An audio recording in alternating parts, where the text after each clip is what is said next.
Gavin? What are you doing? Got a pretty big mess right now. I am making some little feet to go underneath the sculpture that I made.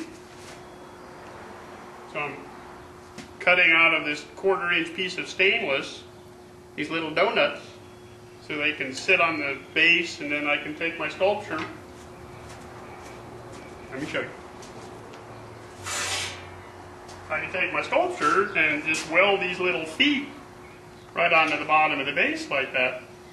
Because with it just sitting on these 3 tiny little points, it is so fragile, so delicate. You know, even just the breeze, if you leave the window open, you know, it wants to wiggle around and it wants to fall over.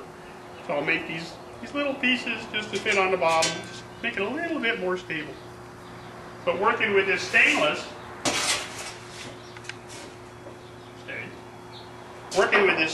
is kind of weird. It doesn't cut quite as easy as steel does, because I'm cutting with a hole saw, so there's a lot of heat generated.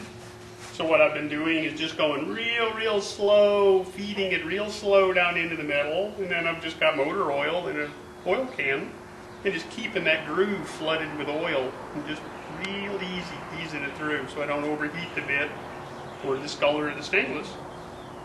Clean them up on the grinder, weld them onto the base. We're good to go. See you next time.